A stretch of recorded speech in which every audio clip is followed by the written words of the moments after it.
தமிழ் சினிமாவுல பெரிய ஹீரோவா வருவார் அப்படின்னு சொல்லிட்டு பலராலையுமே எதிர்பார்க்கப்பட்ட ஒரு மனுஷன் இன்னைக்கு பாத்தீங்க அப்படின்னா யாருமே இல்லாம சினி ஃபீல்டுல தோத்து போய் இன்னைக்கு இறந்து போயிருக்கிறார். அபிநய் கிங்கர்.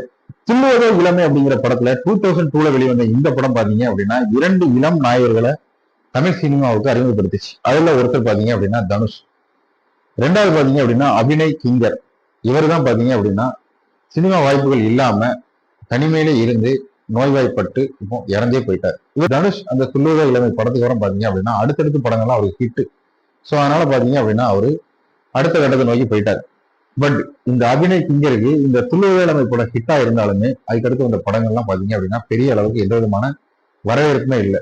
சின்ன சின்ன கேரக்டர்லாம் நடிக்க ஆரம்பிச்சாரு. அதுக்கப்புறம் துப்பாக்கி, அதுக்கப்புறம் அஞ்சான் இந்த படத்துல வித்யூ ஜமால் அப்படின்னு சொல்லிட்டு ஒரு ஆக்டர் நடிச்சிருப்பாரு, பாலிவுட் ஆக்டர். துப்பாக்கி படத்துல வில்லனா வர்ற, அஞ்சான் படத்துல சூர்யாவுக்கு நண்பரா வர்ற வித்யுத் ஜமால் தான் பாத்தீங்க அப்படின்னா இவர் வாய்ஸ் கொடுத்தாரு. 2025 அக்டோபர்ல பாத்தீங்க அப்படின்னா கேம் ஆஃப் லோன்ஸ் அப்படிங்கிற ஒரு படத்தின் மூலயமா தமிழ் சினிமாவில மறுபடியும் என்ட்ரி ஆக போறேன், கம்பேக் கொடுக்க போறேன் அப்படின்னு சொல்லியிருந்தாரு.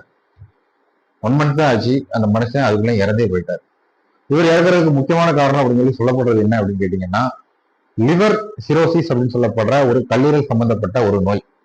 இந்த நோயின் மூலமா தான் பாத்தீங்க அப்படின்னா இவர் இறந்தாரு அப்படின்னு சொல்றாங்க. இந்த நோய் வந்து பாத்தீங்க அப்படின்னா 2016ல வந்துச்சு. அப்ப பாத்தீங்க அப்படின்னா மனுஷன் ரொம்பவே கஷ்டப்பட்டு இருக்கிறாரு, வயிறு வலி அப்படின்னு பல பிரச்சனைகளால கஷ்டப்பட்டாரு. ஸோ டாக்டர் என்ன சொல்லிட்டாங்க அப்படின்னா இவருக்கு லிவர் டிரான்ஸ்பிளேஷன் பண்ணியே ஆகணும் அப்படின்னு சொல்லிட்டாங்க. அதாவது அப்படின்னா கல்லீரலை மாத்தணும் அப்படின்னு சொல்லிட்டாங்க. ஸோ இதுக்காக பாத்தீங்க அப்படின்னா 25ல இருந்து 30 லட்சம் ரூபாய் தேவைப்பட்டுச்சு. ஸோ அந்த சமயம் பாத்தீங்க அப்படின்னா தனுஷோட ஃப்ரெண்டா நடிச்சிருந்ததுனால தனுஷ் ஒரு மனிதாபிமான உதவியோட பாத்தீங்க அப்படின்னா ஒரு 5 lakhs கொடுத்திருந்தாரு, ஹெல்ப் பண்ணியிருந்தாரு.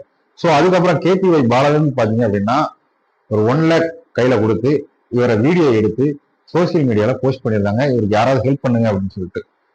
ஸோ இந்த மாதிரியெல்லாம் இருந்த மனுஷன் இன்னைக்கு யாருமே இல்லாம தன்னோட 44 வயசுல இறந்து போயிட்டாரு.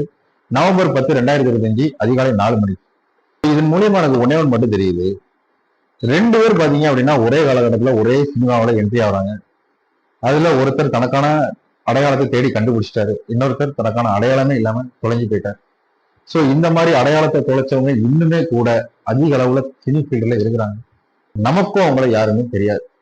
ஸோ இந்த மாதிரி பலருமே பாத்தீங்க அப்படின்னா பாதிக்கப்பட்டுக்கிட்டு தான் இருக்காங்க. ஒரு சிலர் ஜெயிச்சு தனக்கான அடையாளத்தை நிரூபிச்சிடறாங்க, ஒரு சிலர் ஜெயிக்கவும் முடியாம வாழவும் முடியாம தனக்குள்ளே துன்பத்தை வச்சுக்கிட்டு எத்தனையோ பேர் இன்னும் கூட ஏங்கி தவிச்சு தனக்கான அடையாளம் கிடைச்சிடாதா அப்படின்னு சொல்லிட்டு ஓடிக்கிட்டு இருக்காங்க. எது எப்படியோ அபிநய் அவரோட ஆத்மா சாந்தி அடையட்டும்.